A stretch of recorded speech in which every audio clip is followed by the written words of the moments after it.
Hello student, कैसे हैं आप सब। एक बार पुनः से कोचिंग क्लासेस पर स्वागत है। उम्मीद करता हूं आप सब अच्छे होंगे, मस्त होंगे, बेहतर होंगे, आपकी पढ़ाई बेहतर चल रही होगी। यदि आप 11th क्लास में हैं तो इस चैनल में मात्र 11th क्लास का स्पेशल वीडियोज प्रोवाइड किया जाता है, तो प्लीज़ चैनल को सब्सक्राइब कर लें और जिस भी लेक्चर को आपको देखना है प्लेलिस्ट में जाकर देख सकते हैं। आज के इस लेक्चर में आप लोग सीखने वाले हैं न्यूटन के गति का द्वितीय नियम।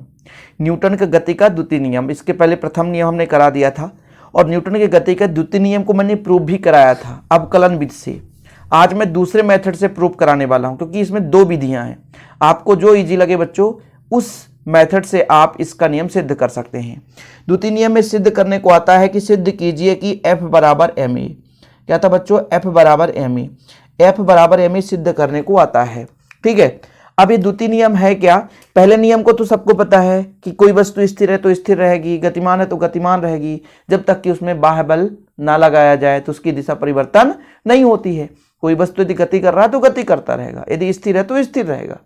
कब तक स्थिर रहेगा? जब तक कि उसमें बाह्य बल न लगाया जाए। लेकिन जैसे ही बल लगाएंगे तो उसकी स्थिति में परिवर्तन होगी, स्थिति में परिवर्तन होगी तो वेग में परिवर्तन होगा, और वेग बदलेगा तो संवेग में परिवर्तन होगा। ये किसके कारण? बल के कारण। तो द्वितीय नियम यहां से ही निकल कर आया। भाई प्रथम नियम में क्या देखा गया कि कोई वस्तु स्थिर है तो स्थिर रहेगी, गतिमान है तो गतिमान रहेगी, जब तक कि उसमें बाह्य बल न लगाएंगे। मतलब गति कर रही है तो गति कर रही है, स्थिर है तो स्थिर है। लेकिन जैसे ही बल लगाएंगे तो उसकी गति में परिवर्तन होगा, और जब गति में परिवर्तन हुआ मतलब वेग में परिवर्तन हुआ, और वेग बदला तो संवेग बदला। तो संवेग बदला किसके कारण? लगाए गए बल के कारण। इसी से द्वितीय नियम की निष्पत्ति हो गई कि किसी वस्तु के संवेग में जो परिवर्तन है वो लगाए गए बल के अनुक्रमानुपाती होता है। यानी किसी वस्तु में यदि संवेग में परिवर्तन हो रहा है तो वो किस पर डिपेंड करता है? बल पर डिपेंड करता है। जैसा कि माना गया कि माना यम द्रव्यमान का एक वस्तु है जिसका वेग भी है, यदि उस पर बल लगाया जाए अल्प समय डेल टी तक के लिए तो उसके संवेग में परिवर्तन डेल पी हो जाता है, डेल पी हो जाता है। तो फिर गति के द्वितीय नियम से, यहां पर आप लिखेंगे बच्चों गति के द्वितीय नियम से, गति के द्वितीय नियम से, द्वितीय नियम से। गति का द्वितीय नियम क्या कहता है कि भैया जो संवेग में परिवर्तन की दर है ना, जो संवेग में परिवर्तन की दर है ना, वो लगाए गए बल के अनुक्रमानुपाती होती है, del p upon del t. ठीक है, संवेग में जो परिवर्तन की दर है उस पर लगाए गए बल के अनुक्रमानुपाती होती है। ठीक है, अब बच्चों यहां हम ऐसा भी कर सकते हैं कि F बराबर के del p upon del t. ये क्यों लगाया गया? के क्यों लगाया भैया?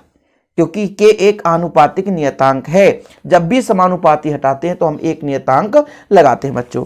जहां के एक आनुपातिक नियतांक है तो यहां पर आप लिख सकते हो जहां के एक क्या है?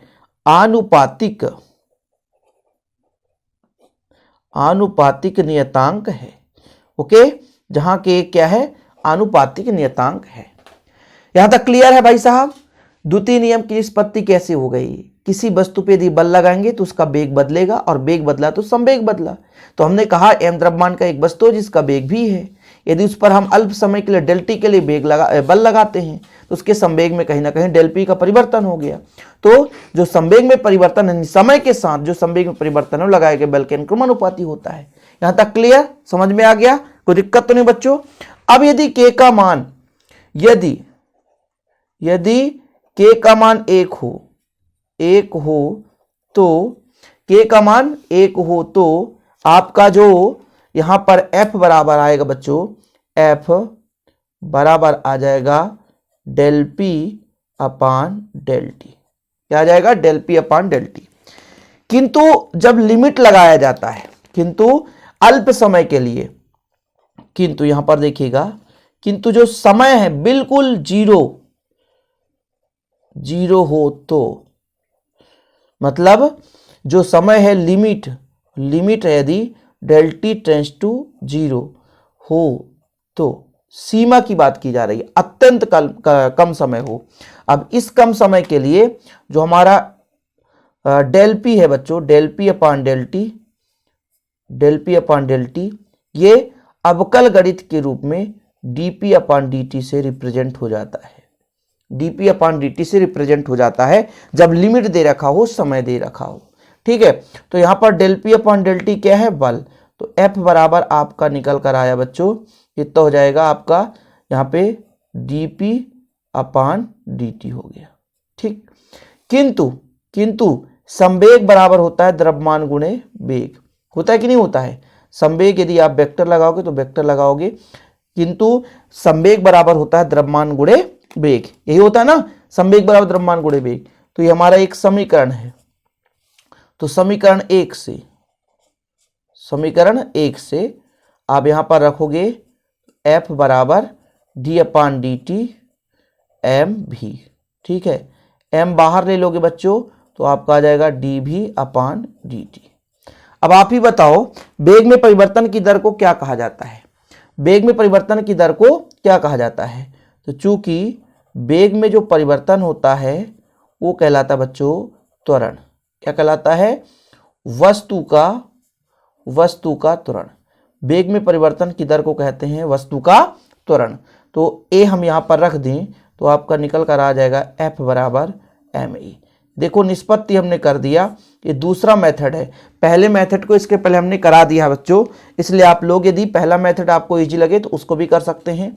तो बल बराबर आपका निकल कर आ गया द्रव्यमान, बल बराबर द्रव्यमान गुणे त्वरण, बल बराबर द्रव्यमान गुणे त्वरण। तो इस प्रकार से आप गति का द्वितीय नियम दूसरे मेथड से कर सकते हैं बच्चों।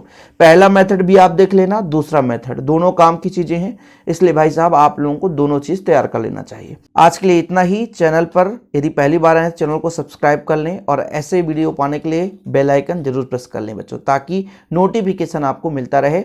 डिस्क्रिप्शन पे हमारे ऐप का लिंक मिल जाएगा, शिव कोचिंग क्लासेस का ऐप डाउनलोड कर सकते हैं। और बच्चों यदि इसका नोट्स बाय करना है तो आप हमारे पर्सनल नंबर पर आप कांटेक्ट कर सकते हैं 9685292949 9685299149 पर। ओके बच्चों, जय हिंद, वंदे मातरम।